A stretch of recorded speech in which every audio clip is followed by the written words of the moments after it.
What's going on, everyone? Welcome to Men vs. Movies. I'm Griffin, as always, and if this is your first time checking out the channel, consider hitting that subscribe button for more movie and television-related content on a weekly basis. So myself and my co-host from The Words Are Not Enough, our James Bond podcast, Mr. Brody Saravelli, had the delightful privilege to interview one of the best composers working today, one of our favorite composers working today, Mr. Lorne Balfe, who also happens to be the composer for the latest Mission Impossible film, Mission Impossible Fallout. Lorne was more than gracious with his time. We sat there and we chat for over 1.5 hours. I mean, it's just crazy stuff, but we had a lot of great conversations. Hopefully you get a little bit of that in there. He talked a little bit about his process, how he approached the Mission Impossible Fallout score, his work on Modern Warfare 2, Assassin's Creed 3, his collaborations with Hans Zimmer. We dive into a lot of his works, and it was so enriching. So without further ado, let's get into this interview. Here is Mr. Lorne Balfe. Hey everyone, and welcome to Men vs. Movies. I'm Griffin, as always, and today I'm joined by my lovely co-host, Mr. Brody Saravelli. Brody, say hello to the good people. How's it going, good people? We've got a pretty good one for you today. Yes, yeah, I'm really excited for today's show. It's going to be awesome. We're going to be having a conversation with one of our favorite composers working in the business today, Mr. Lorne Balfe. So for those of you who don't know, Lorne is a Grammy Award-winning, Emmy, and BAFTA-nominated composer who scored films such as the Lego Batman movie, The Florida Project, Terminator Genysis, DreamWorks' Megamind, and Penguins of Madagascar, Pacific Rim Uprising, 12 Strong, and 13 Hours, The Secret Soldiers of Benghazi. He's also worked on scores for the TV shows Sons of Liberty, The Bible, The Crown, and Genius. And just in case you don't recognize any of those previous works, he's also the man behind the music of video games such as Assassin's Creed Revelations, Assassin's Creed 3, Call of Duty Modern Warfare 2, Beyond Two Souls, and the Skylanders series. The latest addition to his esteemed body of work is the highly anticipated Mission Impossible Fallout, which hits theaters July 27th. Lorne, it is an honor to have you on. How's it going over there in London? I am exhausted just listening to that introduction. We aim to please. It's always an interesting mixture of movies when you say something like Terminator and then go the Florida Project. Oh my gosh, yeah. Right, yeah. It doesn't naturally roll off the tongue. Right. Those two, but Even going from Modern Warfare into Skylanders is an interesting transition. Probably. Well, I think you see. Well, Call of Duty was the first video game I ever did, and then going into Skylanders. Yeah, listen, video games are still a great passion of mine. I don't do as many now, mainly because I don't think I've been offered I don't think I've been offered ones that I've found interesting. I think that it's always difficult. But I think the last one I did was Beyond Two Souls, and that was a great story. Yeah, and it was and I'm doing one this summer which I can't talk about, but it's something that I think everybody I know plays. Oh. So it's a good one. Could you weirdly enough, when I talk about it, other games people go, oh, I don't know, but with this one they all everybody plays it. But anyway. Very interesting. Right. Very, very, very interesting. I wonder what that could be. Well, the thing is, I spent half a year never talking about Fallout either, because whenever I got asked about something, I was like, "Yeah, I'm working on a pretty good movie." Oh yeah, I'll say. No, that's perfect. Let's dive right into Fallout though, because I mean, this highly anticipated film, Mission Impossible franchise is massive, and it just seems to keep getting better with each entry, which is not something you can say with a lot of franchises. So, I mean, obviously, you were approached by Christopher McQuarrie to do the film. What were some of those early conversations like? Like, were you a fan of the franchise or the TV show beforehand? Kind of how did that whole thing go down? Yeah, I know everybody when you work on a film will say, "Oh, I'm a massive fan of the franchise," but I was, and as much as I was at college, and I remember watching the first one, and being. I always remember that piece of music when he was on the train. Oh yes, yeah, that's a fantastic piece. And it was just like pow! It was massive, and all these movies you have when you're kind of growing up. Mine were like Wall Street. And Stuart Copeland, who did the music for that, meant it was just something I'd never heard of before. And then Lion King, just these movies that you kind of get drawn to. And the first Mission, I always remember watching Mission, just going, I love this. This is like being British. I know that we have to be loyal to James Bond, but we have to have our other escapisms. So the conversations in the beginning were really not necessarily weirdly enough ever talking about the past. It was talking about the future, and my first time with Chris was breakfast, and talking about movies, but talking about Ethan's character in this movie and how it's a different side than what we've seen before. And I think after the second breakfast meeting, I basically probably for the last so the first one came out 20 years ago, 22 years ago. Yeah, it was like over 20 like years. Yeah, about 22. Yeah, 22 years ago. I've basically been composing this score. I've known what the themes are. We all know these themes. They're very few themes. I'd say like Jules is probably one where everybody in the world knows it. Right. I think, and it's part of our common. It's folklore now. People use it in commercials and comedy skits when they're in a rush. So Mission has always been thematically in my world, and the way. Chris had talked about Ethan's character in the movie and the story.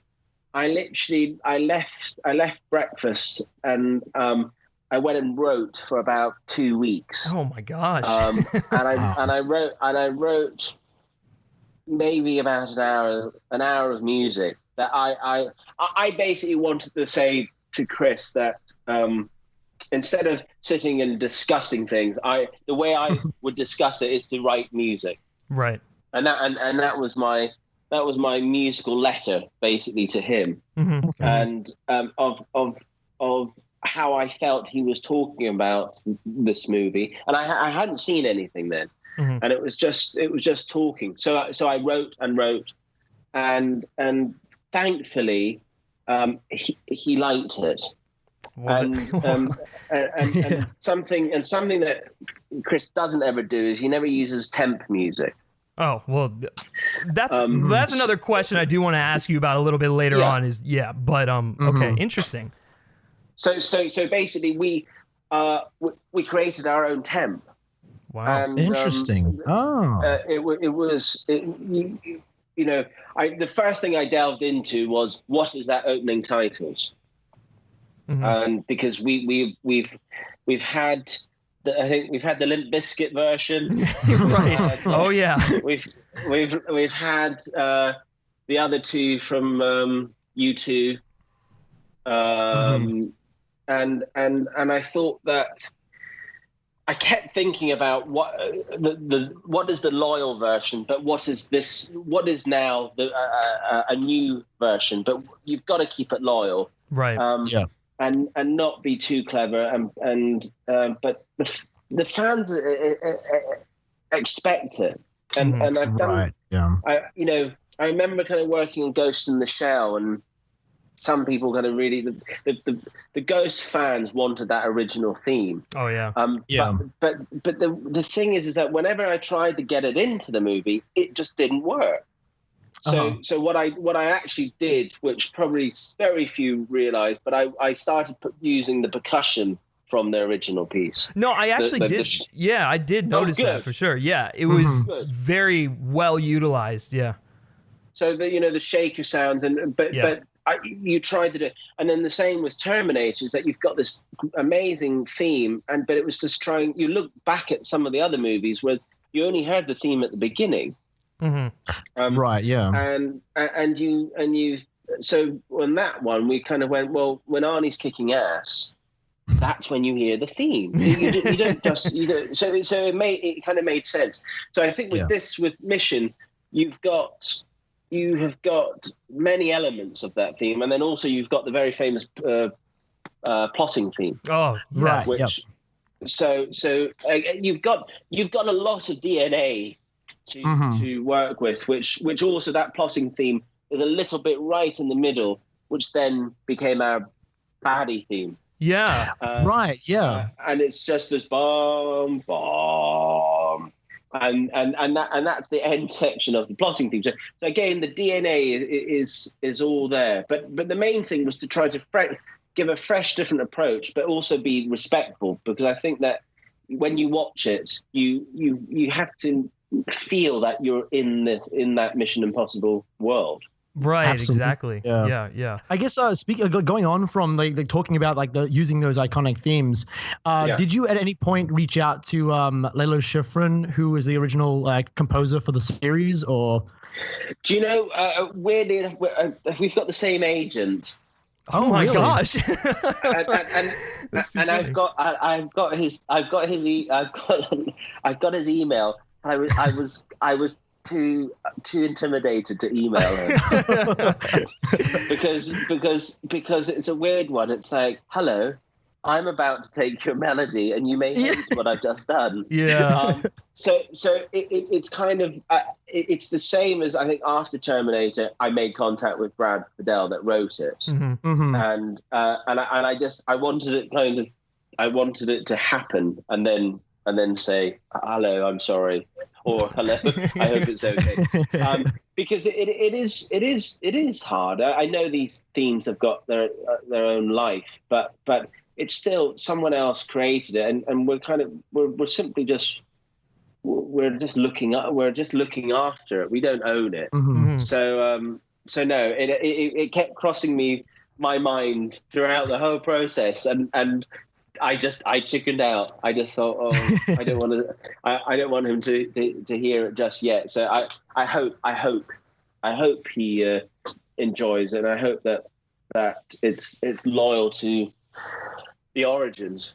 Yeah. Right. I honestly think you've done a really good job of staying true to the essence of those original scores while still contemporizing it, which is what you would want, I guess. The thing is that it's like the TV show was very percussive, yes, and I think and very rhythmical, and I think that you kind of, if you go through the films, you can analyze the whole sheer difference, especially with 2 to the rest of the franchise, and I think that, to me, you could also just go back to the origins of the TV show and do that, but that's not what Fallout was about. I think Rogue Nation was, but Fallout is a different story, and Chris and Tom just wanted a different approach and a different sound. And so I guess with like you mentioned the plotting theme. That little like motif that you carried on and used the end piece for a kind of a villain theme. We noticed that you kind of used the plotting theme like more heavily than perhaps some other composers have in the previous films, particularly in tracks like Change of Plan and Escape Through Paris. And so I was just wondering, what was your thought process when incorporating this theme? And like, did you just sort of toss up whether to use the main theme, which is a bit more bombastic, or just to use the plotting theme, which is, again, a little more suspenseful and maybe sinister? It was when you watch the movie, the way we used the plotting theme was to be very bold with it, and I think that by kind of just slightly doing a clever or apologetic version is not what the movie is. Yeah, and I think that when playing it, the whole process was very, very different than what happens on a lot of movies. My my writing studio was right next door to Eddie, the editor, and Chris's room. Oh yeah. So I was literally on site next to them, and that meant ideal, that you were meant to constantly experiment with ideas, try new ideas, and the plotting thing is something that it's well known. But I think sometimes it just gets used potentially a bit too cleverly, or it's been hidden. And I think that the way we tried to use it is just to be fully committed and bold when it warrants it visually. And I think the feeling is you smile when you hear it. Yeah, because it's bold. It sounds like this was a very collaborative process with Chris McQuarrie, which I think sometimes you hear certain composers sort of talk about how they were brought on to a project at the very last minute and didn't really get a chance to do that. So I guess this is a very beneficial thing to the process. I can't imagine it not being. Yes, because it'll be coming up to close to a year that I've been on it. Oh wow, that's incredible. Yeah. So almost unheard of. Yeah, and writing began. Probably about proper writing happened apart from when I wrote my original concept.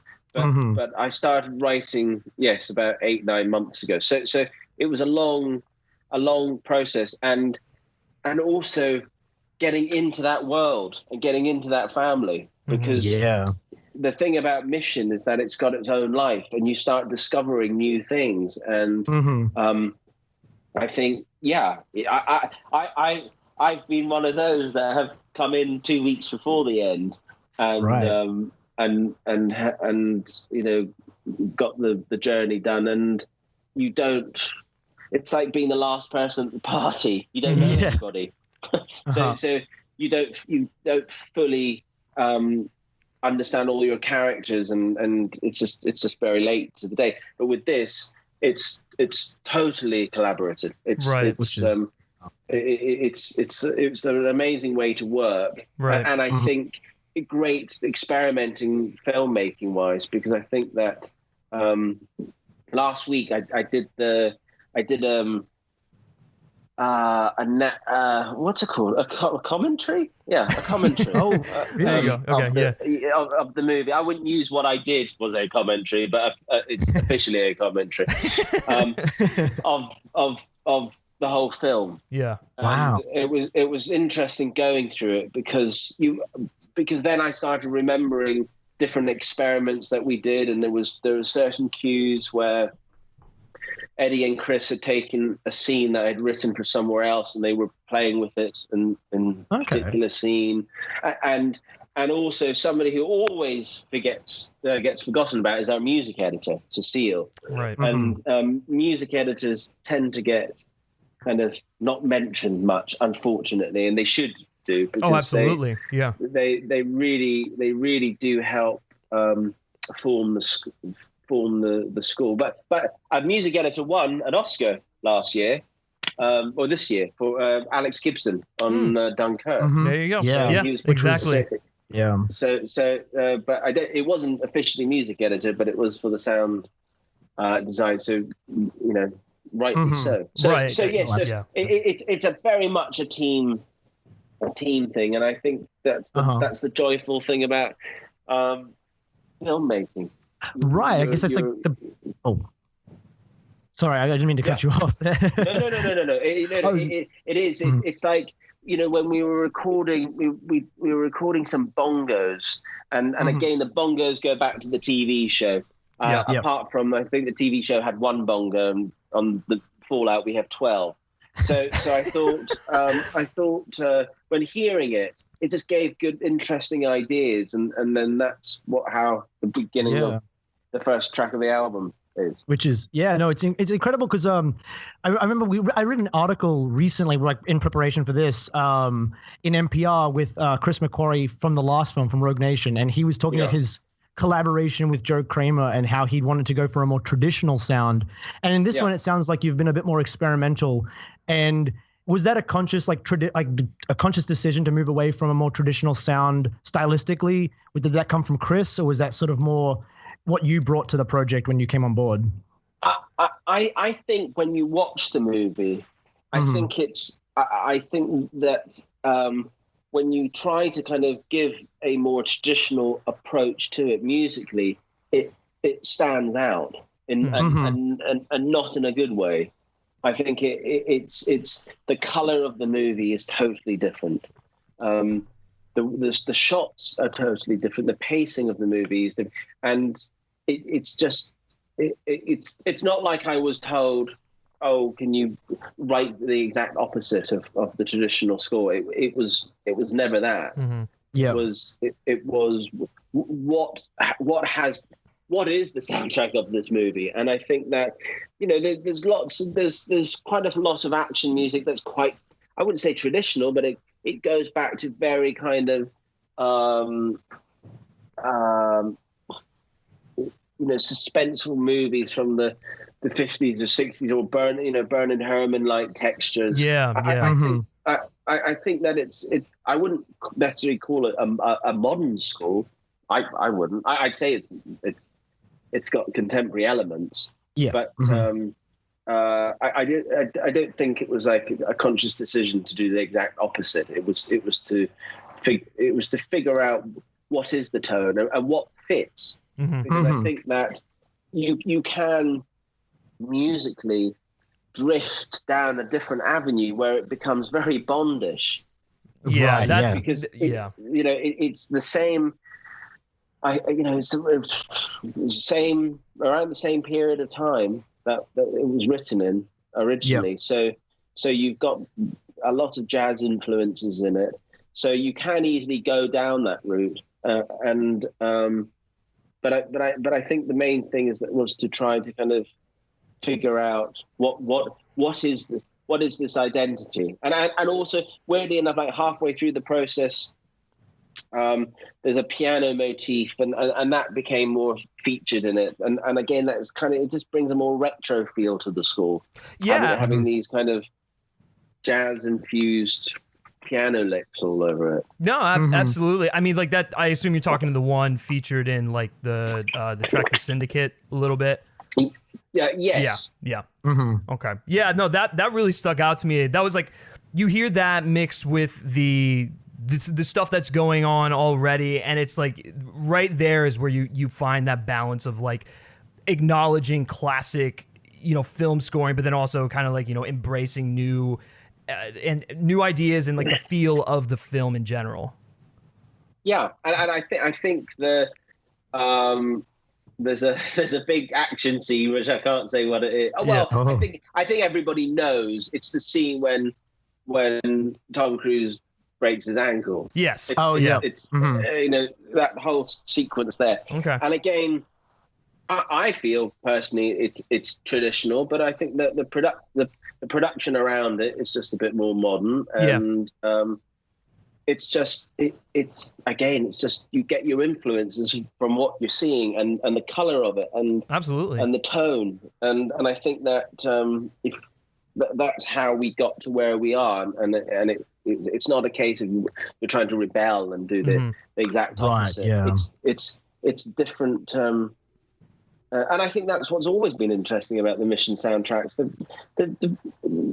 They've evolved. Yes, yes. And I'm not saying evolving because of a good thing. I'm just saying they've changed. And I think that you look at, 3 and 4 are totally different than 2. So that's just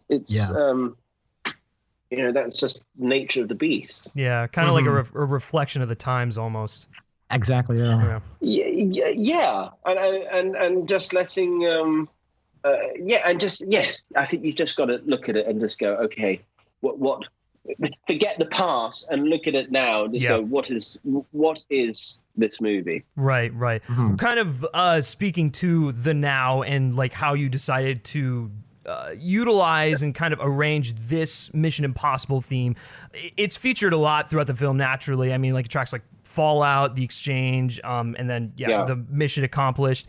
And there was the first time I was listening through this, there was like something that really, really like popped to me in like a fulfilling way. And this is gonna be a little bit of a deep cut here, but like on the last chord of the first phrase of the theme, you have like the main line, which has been descending up until that point, and then the bass line, which has been ascending up until that point, kind of juxtapose each other, which I don't think has been done before in a Mission Impossible score, like ever. And it just gives such a satisfying feeling, like as if there's like more to come, or like the mission continues or something like that. And I was just curious as to what your intent was with that choice, and like what kind of led you to that decision. Obviously, if it kind of delves into some spoilers, it might be a little hard to talk about, but I wanted to ask you anyways. Just to double check, can you play it to me? I might be able to. Let me see. It's kind of like the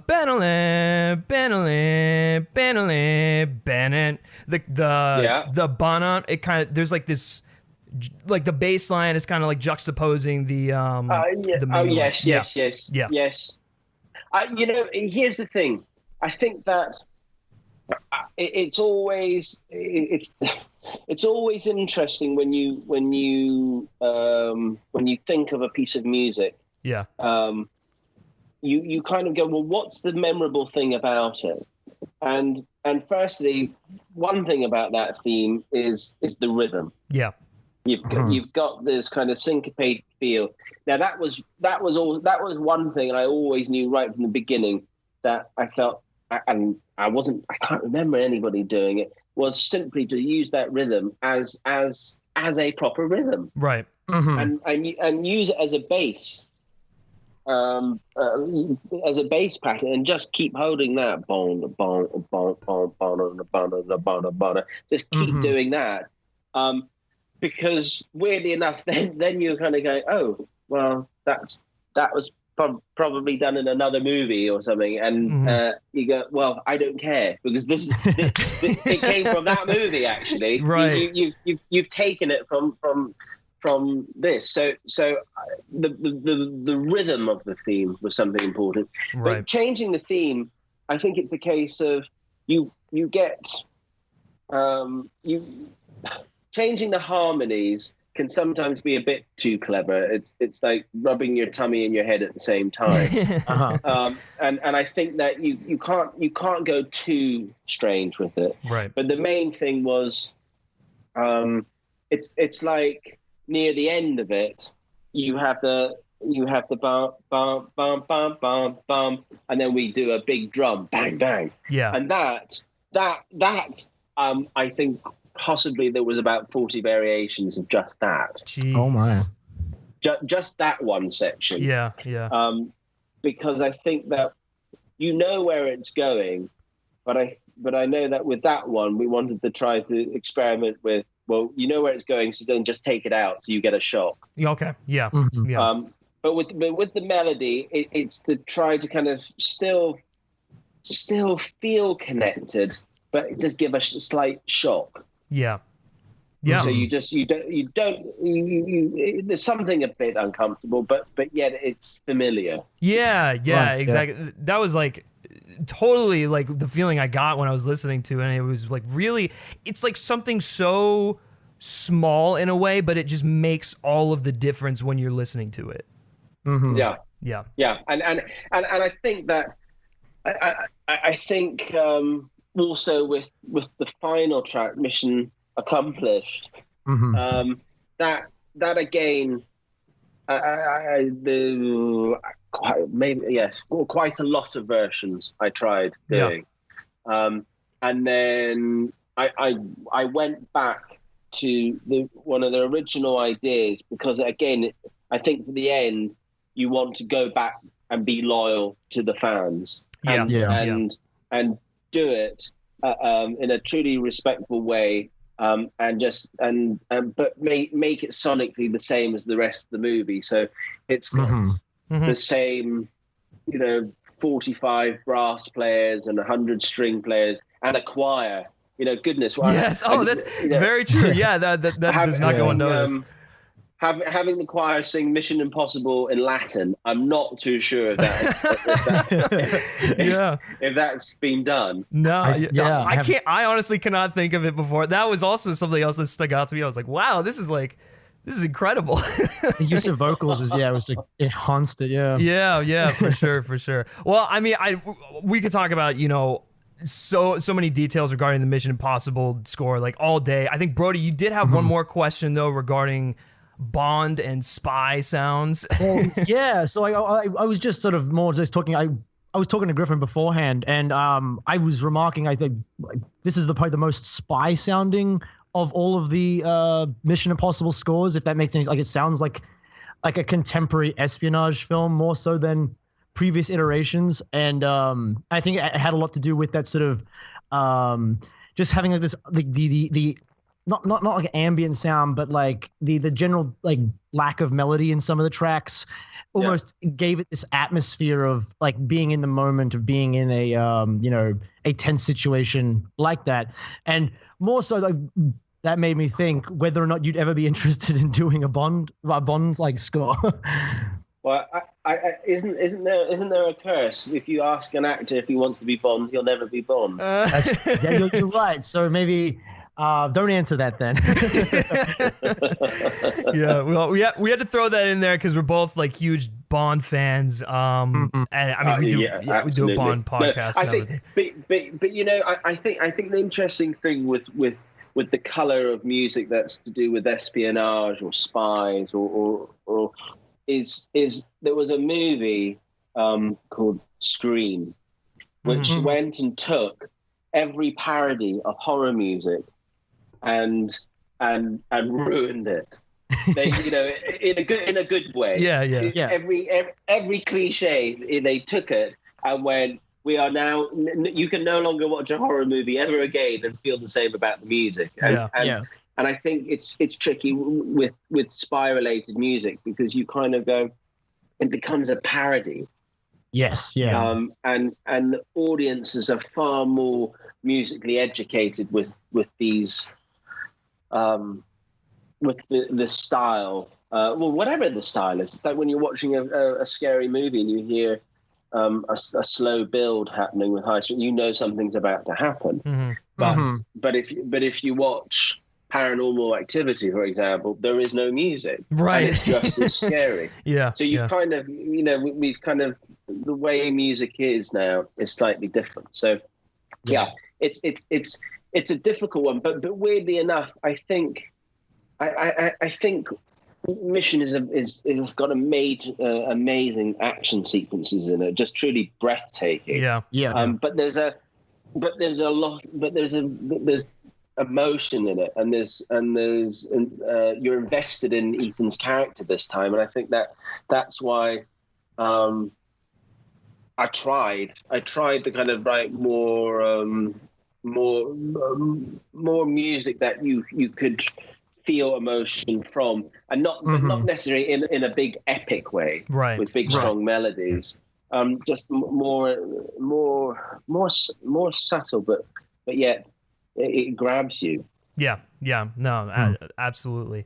All right, so let's kind of move past Fallout for right now and kind of move into some of your other work. So you obviously, I mean, you've been a huge video game composer, or you said you haven't had much work as of late, but the work you have had has been incredibly substantial. So let's start with Modern Warfare 2, because I know for Brody and I both, we have fond memories of not only playing this game, but there's like one sequence in particular where like the Army Rangers are storming the White House, and like that iconic Ranger theme is playing. I like swear to God, I played through that sequence like entirely too many times just to like get that feeling of just I don't know. It was like so exhilarating, and the music was just incredible. Do you have any like fond memories associated with like working on that game? Because obviously it was like a huge step in your career.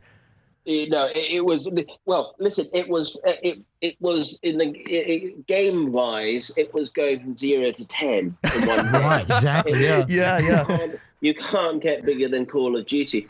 But the fun thing about it really was the fact that it was with Hans Zimmer, right? And I think that you were able to kind of really embrace a lot of his music, his style, and basically really go for it. And I think that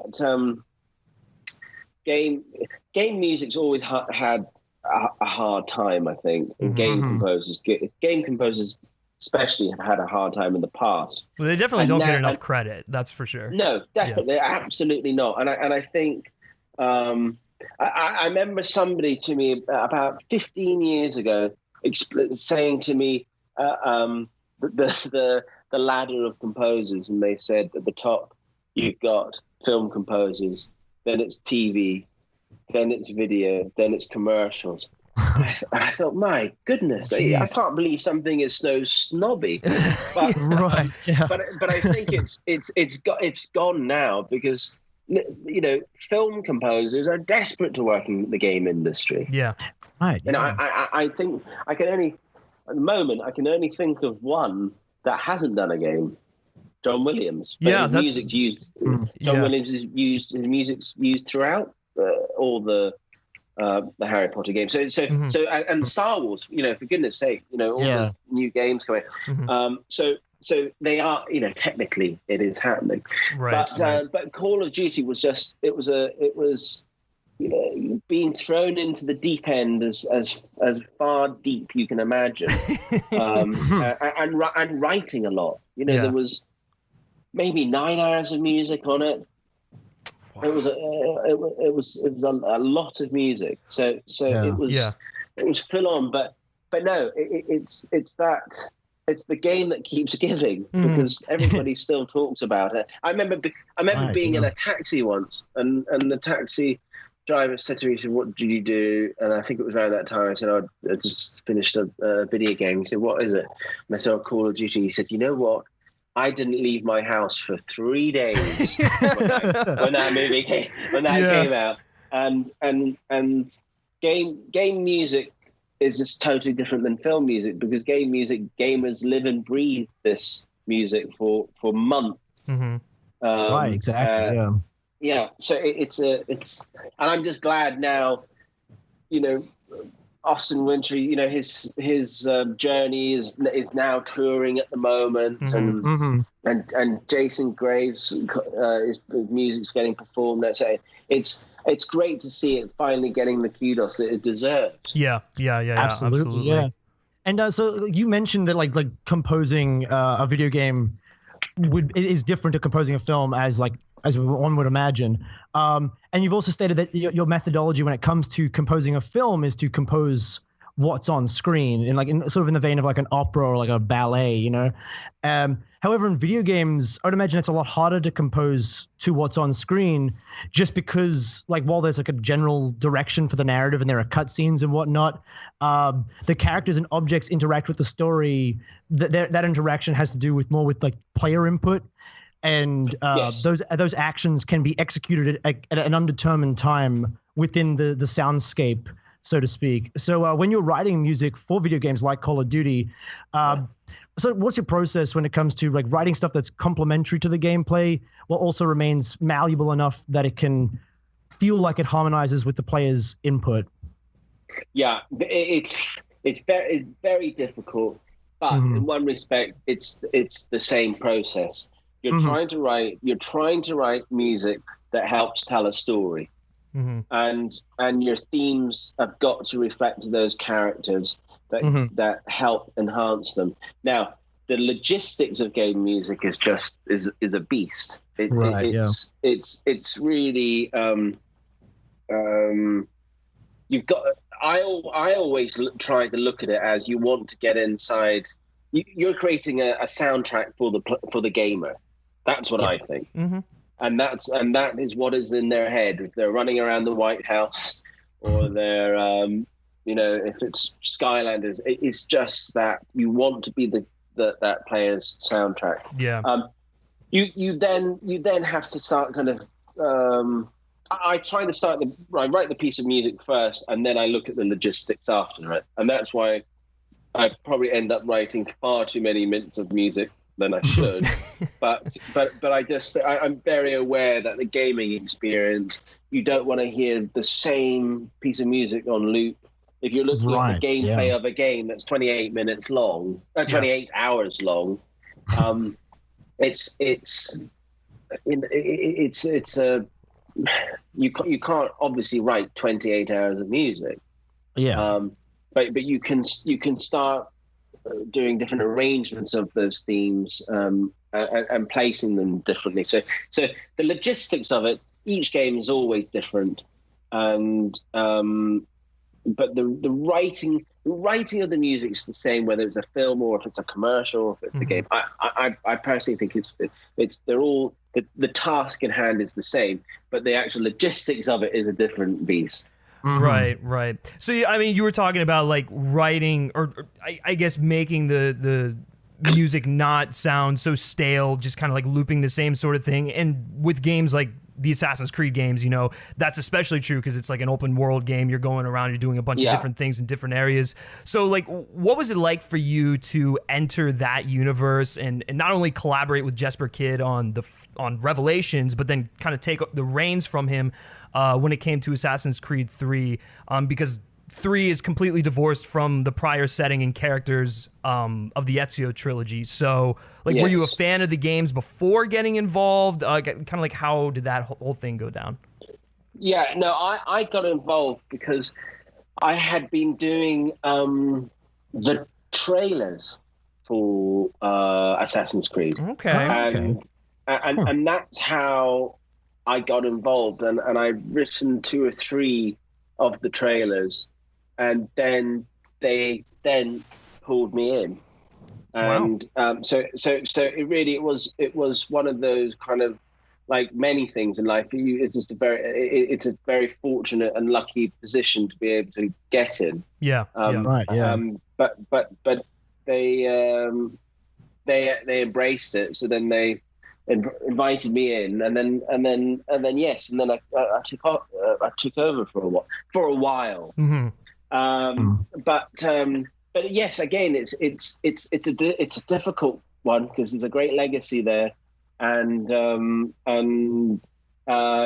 gamers have a great passion for the themes. But because when they were creating the game, they didn't want to hold on to any of the old games, so we had to start the theme. So it was starting afresh. And I regularly get messages. Why did you mess it up? Why didn't you? Oh my gosh! And you've ruined me. So yeah, it's always a difficult thing because firstly, that first game, the main theme is a beautiful piece of music. Gorgeous, yeah.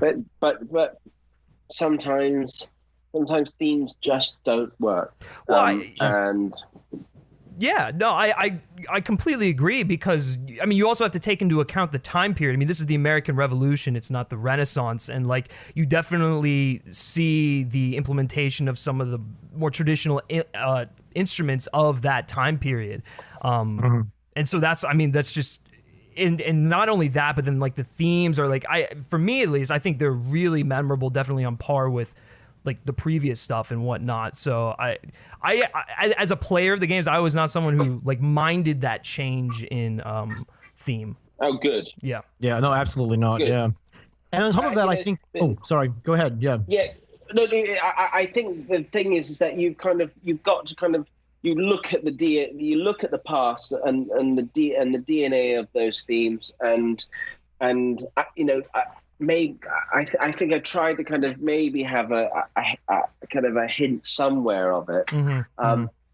But yeah, I'm always just trying to kind of be aware of either the gamer or the viewer. Yeah. Because that's if you fully write it in a selfish mode, I don't think it works.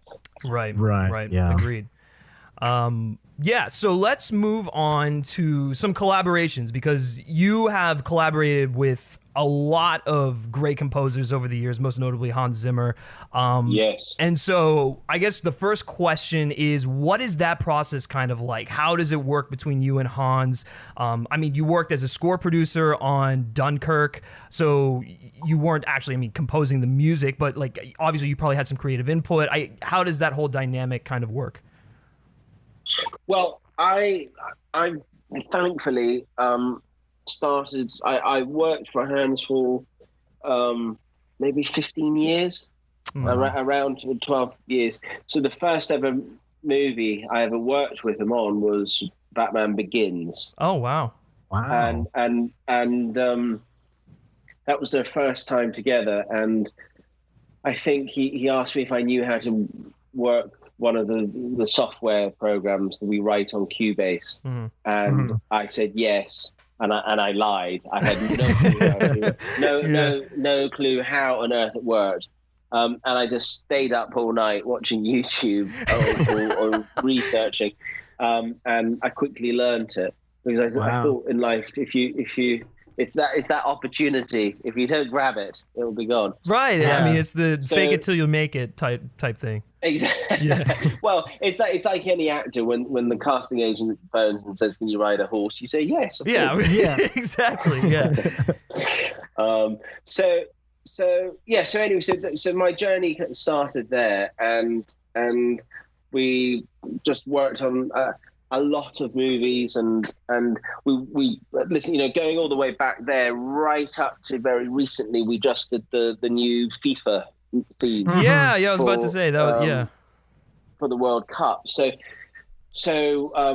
we're always constantly working together. And I think that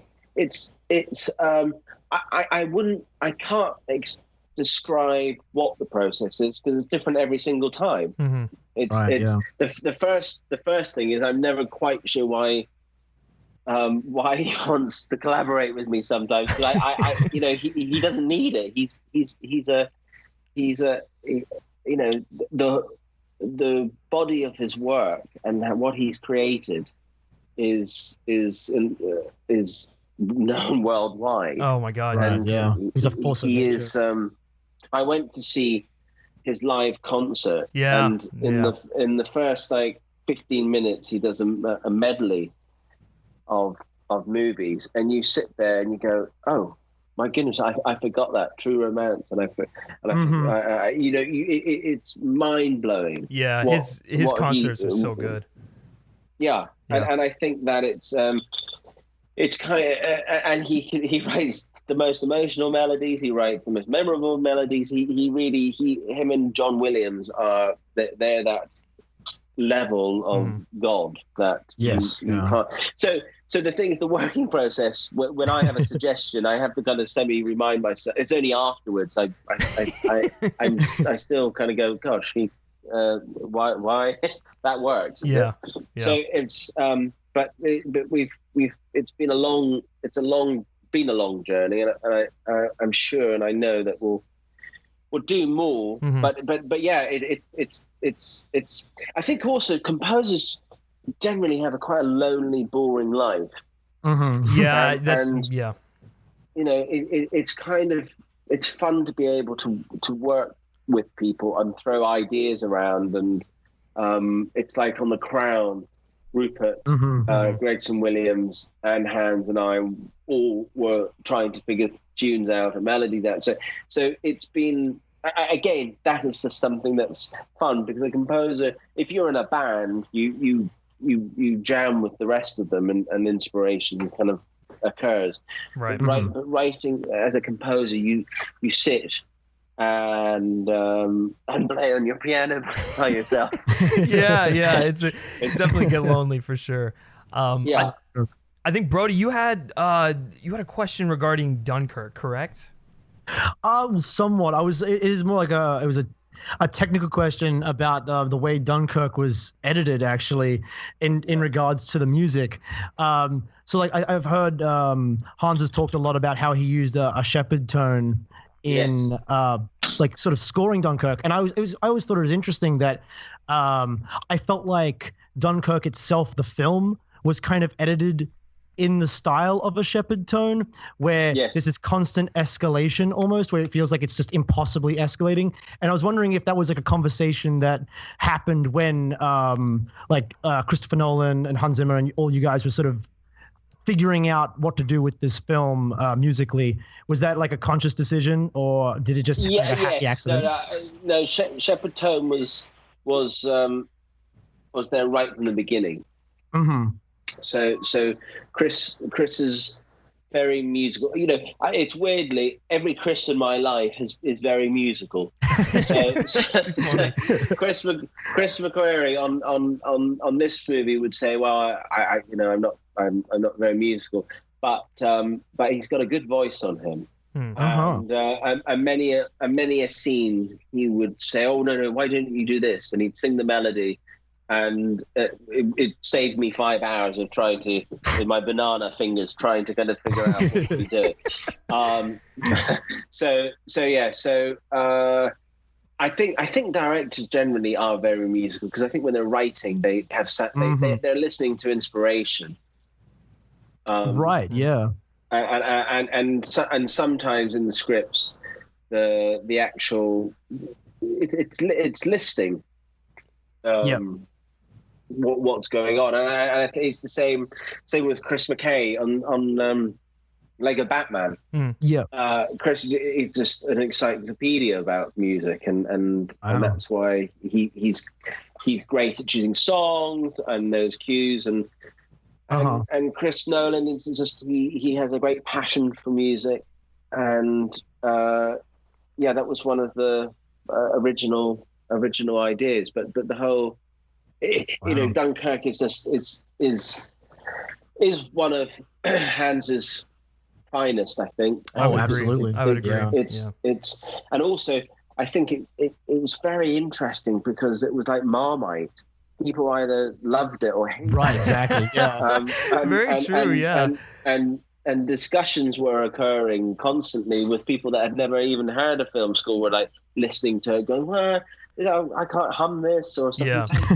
I think it was fantastic, and it was a very interesting thing, because I think that when you analyze it more, you're more aware of the fact that the sound effects are in the same tempo as the music. Everything's working together and evolving, and it really it's not one camp trying to show off. It's everybody's working together. Right. Well, do you find? Oh, go ahead. Sorry. I was just saying, do you find, because you mentioned like you've worked with some directors who are like incredibly musically savvy. Have you ever worked with a director where they I don't want to say musically illiterate, but they sort of they might not know what they're talking about? And do you find that more freeing, or do you find that like kind of like restrictive, because they're giving you sort of their points of reference are like, we'll make it sound like this or make it sound like that, you know? Yeah, every situation's different. I've never worked with somebody that said, I don't know what I want. That's never happened, and nobody's ever said just do what you want. I think it's interesting. Sometimes I think it's probably more difficult when they're very educated in music, i.e. the theory of it, because I think then I've had in the past directors that have been very very musical to the point where they really should have been the composer, which I don't have a problem with, because I suggest that they should just take over and do it, which is not. I'm not saying it in a bad way. I'm saying it in it's if the sound and the melody is in your head and you're able to play it, then you should create it. And I think that sometimes I'm not classically trained. So I don't really know all the rudiments and the the academia side of music. So when somebody's analyzing chords and they're saying, well, you should be a seventh diminished, I go, what is that? I can't, even though I write very orchestral music. But I think everybody I've worked with has always had, they may not be able to describe what they want, but they've got emotions. And I think it's the same with working with Michael Bay. You know, Michael knows what he wants, and he may not describe it in a classical way, but he doesn't need to. And and I think that it's like 13 hours. I think it was an interesting kind of working process with it, because again, a lot of it was working not necessarily to picture, but from talking about things and discussion and watching scenes and that way of working. Yeah, exactly. Well, we're almost out of time here, but we do want to ask you just like a few quick little questions here. I am not going anywhere. Oh, so, brilliant! until my voice cracks. Oh, well, good. The kind of dedication we appreciate. Yeah, well, thank you very much. So we do have a few more questions. The fact is, if you've taken the time to listen to that soundtrack, the least I can do is take the time that it took for you to listen to it at all. Oh wow! Yeah, I gotta say, I broke my rule. I usually never listen to a film score before I see the film, because I'm always paranoid that it's gonna spoil it for me. But the second, like this is just such an incredible. Like, I was so anticipating hearing what you did with the Mission Impossible theme, and then Griffin sort of tells me, you've got to hear this. Yeah. And I mean, I think I'm happy I made the exception this time. No, but it is a difficult thing, because I think that some people have messaged me saying, now I've listened to it, I'm not going to watch that movie. Oh my gosh! and I thought, well, okay, that's pretty pathetic that you're going to not have that experience, because you're basing it on something which is a smaller percentage of this experience. It's, right. Yeah. It's but anyway, it's. But I hope it's not ruined it for people. It was really meant to kind of excite them into this experience. Yeah, I mean, I think definitely. I think I'm more excited now after listening to it than I was. Yeah, exactly. No. I didn't think it was possible. Yeah. So, well, speaking of interactions with fans online, there was Ghost in the Shell, when that film came out and the score wasn't released, there was like a huge outcry from people. I mean, you saw like Twitter accounts release the Ghost in the Shell score. Like, it was a huge thing, and I mean, rightfully so, because it was truthfully one of the best scores of last year, in my opinion. It was like you incorporated the classic Ghost in the Shell percussion mixed with modern synth stuff, and obviously you collaborated with Clint Mansell, and I want to know a little bit about what that kind of process was like, but also what exactly happened with the release of that album. I mean, I know you put some pieces out, thankfully. It was just I just can't wrap my head around why they didn't release the album for that. I think we'll discuss that when it's the year the movie was meant to be made in. Gotcha. Yeah. Oh yeah. I think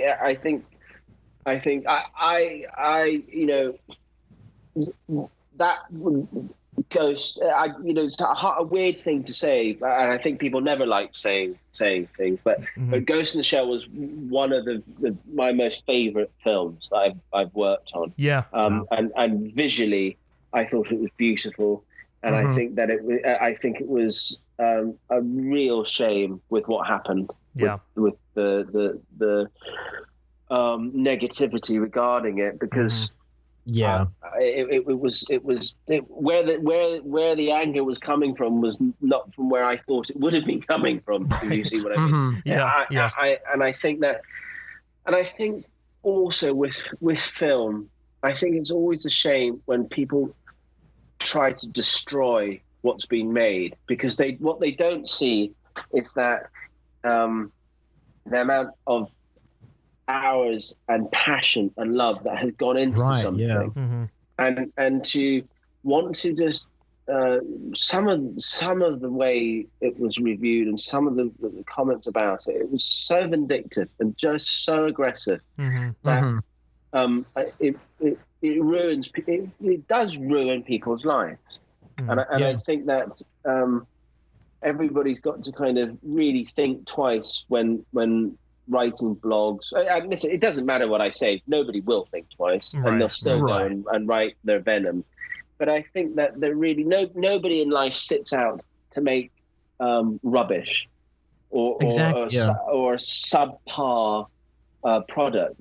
Everybody really does. You're invested in it, and it really was a fantastic film. And it was a shame just to see how people were against it before they wouldn't even give it a chance. They definitely sort wrote of it off beforehand. interpreting what happened with the film in bad faith, sort of just assuming the worst before actually sort of looking at the film on its own terms almost. Yes, and I think that happens a lot with movies. I think that absolutely people are kind of very easy to give up and destroy something that they've not.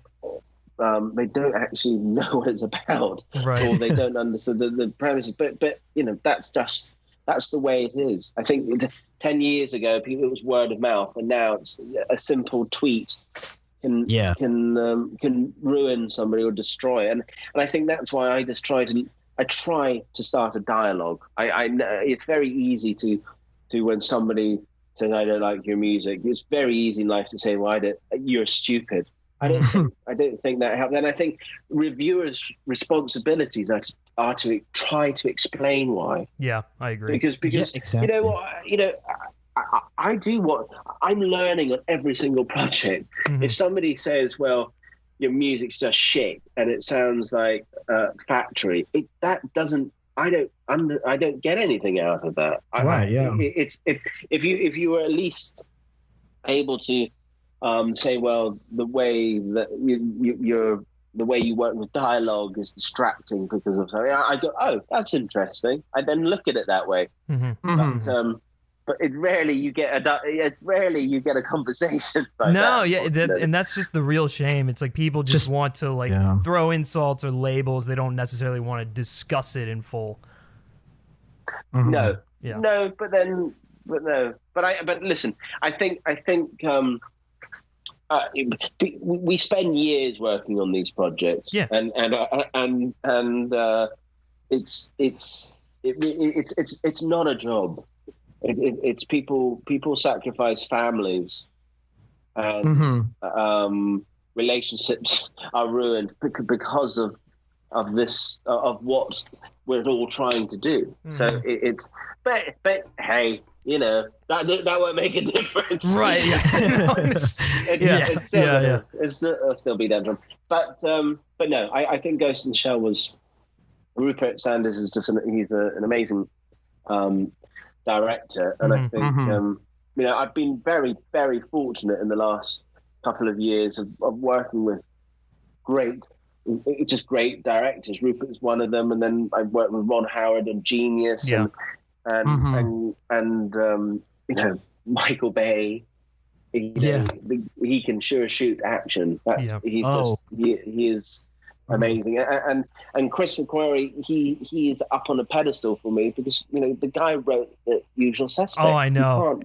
For goodness sake, that is just it's poetry. It really is. Now it's interesting to see his trajectory in the industry, just kind of to see how he was the writer on The Usual Suspects. He did a lot of screenwriting, and seeing his transition into a director is just, it's great. But anyways, speaking of directors though, you recently worked on a few Neil Blomkamp short films last year, if I'm not mistaken. Yes. I've not a few. I think I've lost count how many, but we're going to say maybe over 20, I think. Oh my gosh. That's an incredible, like, Herculean effort. Yeah, and I know some were very short, and then but no, we've had a great journey doing Oates, and I was very thankful. I got introduced to him through Hans, really. So so it was very fortunate to be. What he's doing with filmmaking is just it's fascinating. It's just removing a whole structure and going for it. So it's and the way he's reacting with fans, the people that are watching it, and saying, "Okay, are you interested if I made this longer?" I think it's a great way of working. Yeah, yeah, absolutely.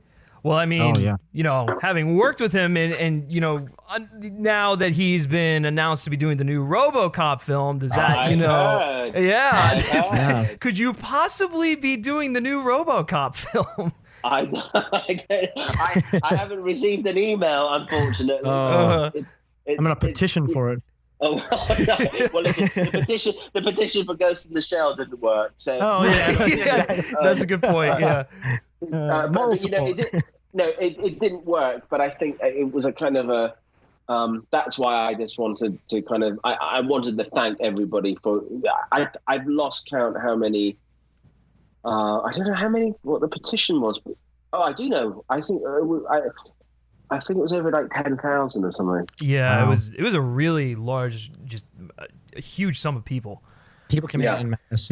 Yeah. So that's why I just I felt it was only right was to give everybody the music. I think that it was and also for the musicians also, a lot of people worked on it and a lot of musicians performed on it, and we were recording geishas in Japan singing. It was a lot of love went into it. So RoboCop does look fantastic, and my goodness, what an obvious choice, right? Well, there you go, guys. Neil Blomkamp, if you're listening to this, why don't you hire Lorne Balfe to score RoboCop? But I think out of his filmmaking, it is just it's such a great choice. Yeah, I agree. He tackles like that social commentary as well in such an interesting way. That made that first film so special. Yeah, absolutely. Yeah, for sure. So just a few more questions here, mainly dealing with like the film scores have become like really popular, and I feel like composers are getting more and more recognition than they ever have, especially with like documentaries like Score coming out, composers being active on Twitter, Brian Tyler and Hans Zimmer doing like touring concerts and marquee events. Kind of going off of that, like what is your thoughts on that whole thing? Obviously it's great, you probably like it a lot, but and then also, would you ever consider touring? Is that something that you'd be interested in doing? Right. I don't have a body of work as impressive as Hans's to go on tour. It's Hans's concert is half music, half film music, half rock concert. Right. It's what he's created is something that's you don't need visuals for. It's a standalone. It's an experience. Yeah. And very few composers have not very few, very little have composed music like that. And I think that it's a tricky one. You write a cue. And what works the picture may be potentially boring to listen to on a track. So where's that dilemma? What do you do?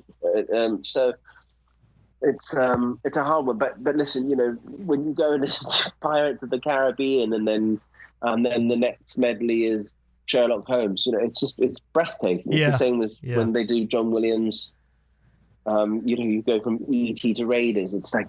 This is another level. So, but no, I've done some smaller concerts with other composers where we've done a lot of video game music, and we had I did a concert a month ago, which unfortunately I wasn't able to go to because I ended up recording Mission.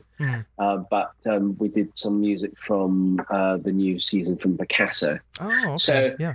It's but also you've got to enjoy it, and I get very nervous on stage. So that's a different skill set. Performing with a lot of people. But I think it's great. I think it's film music is the new opera music. Yeah. And concerts bring it alive and giving encouragement to people to want to get into music. I think for children, I meet more children and more young people talk to me about game music than film music. Yeah, that's interesting. Yeah. And I've met so many that have wanted to get into music because of game music, and I think that's always exciting, and it makes it worthwhile, because I think taking the risk to get into the arts is a big risk. Yeah, and I think it's a big step, and I think that these concerts give people sitting there the chance to go, you know what, I'm going to take that risk. I'm going to go for it. So it's great. Yeah, no, in a long-winded answer. Yeah, it's great. It's very. I mean, you bring up a lot of great points. I honestly could not agree more. Do you have any upcoming projects that you can maybe talk about? I mean, obviously, you said you have a game coming out later that people are going to know, but can't really dive into. But anything else? Because you've had quite a busy year so far. Yeah, very, very. Well, when does the interview come out? Monday. No. I've got work about to start on an amazing film with a fantastic director that I've worked with before. Okay. So that I'm looking forward to immensely. But and then a great video game coming out. I think it's coming out probably maybe the end of the year. Okay. But no, I think also I need to down tools for a brief period of time after Fallout. Yeah, absolutely. It's also been an amazing learning curve. You know, you aside from Tom Cruise being an amazing actor on screen, he knows filmmaking, and he knows the business, and he knows what audiences want. So the whole journey has just been enjoyable. And working with Chris also has just been learning a lot. And I think that's always the interesting thing. When it took me a long time to have the balls to basically feel comfortable doing a movie. And even though I had worked on so many with hands, I was very scared to make that next step, because sitting in the seat is far different than sitting on the couch in the back. Yeah, that's a good point. It's a very different process. So yeah. Okay. So sorry, I can't answer that question properly. No, that's okay. That's totally understandable. You enjoy a little tease anyway, so yes, absolutely. So before we close out, I think Brody has a question, right, regarding something interesting. Yes, when we were doing some research, just sort of looking into your larger body of work, a name came up that I was kind of interested in hearing the story behind, and that's Oswin McIntosh. Yeah. What's the story behind that? It's not particularly an interesting story. It was a pseudonym for writing library music. Oh, okay, interesting. The Oswald McIntosh is your first dog and your mother's maiden name. Oh, okay. Okay. So I think when I started writing library music about 18 years ago, I think there was always this. I think a lot of people had pseudonyms because they didn't want to be seen to be doing library music. And I still do library music, and I now will use my name in great pride. But I do. I'm very fond of Osmond McIntosh. It's a great name, and I wish I could use it more. But I think a lot of composers used to have pseudonyms.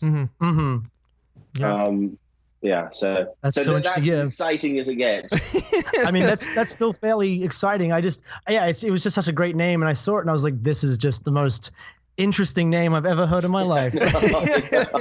I know. I wish I could replace it. I wish I could take it, but but I can't. It's too late now, unfortunately. Right, absolutely. Well, I think that about does it. Honestly, Lorne, thank you so much for coming on here. It was awesome talking to you, listening, learning about your process and whatnot. And also, guys, be sure to check out Mission Impossible Fallout, which I'm sure many of you are going to do anyways. Be sure to go see Mission Impossible Fallout July 27th, and be sure to download Lorne's album either on iTunes, listen to it on Spotify, listen to it on Apple Music, wherever you listen to that good stuff. I think that's going to do it for this. Seriously, thank you so much for coming on. Thank you both for having me. It was a lot of fun, and I like the Osmond McIntosh question. That was good. Well, glad you appreciated it. Absolutely. So lovely speaking to you both. Well, there you have it. That was the interview. Thanks, guys, for watching. Hopefully you've enjoyed this. We're really looking to do more interviews like this, so please share it around to everyone. Share it with your family, share it with your friends, share it with anyone who you think might enjoy this. But also be sure to leave comments in the comments section below. Give it a like, all that good stuff. What's your favorite Lorne Balfe score? That's what I want to hear about in the comments section below. As you can see, Lorne's a great guy, and we were just grateful to have him on. So be sure to like this video, share with your friends, subscribe to our YouTube channel for more movie and television related content on a weekly basis. You can like Men vs. Movies on Facebook and follow us on Twitter simply by searching Men vs. Movies. And lastly, guys, if you like me specifically and you like what I have to say, you can always give me a follow on Twitter at Griff Schiller. All right, that's going to do it for this interview, guys. And until next time, take care.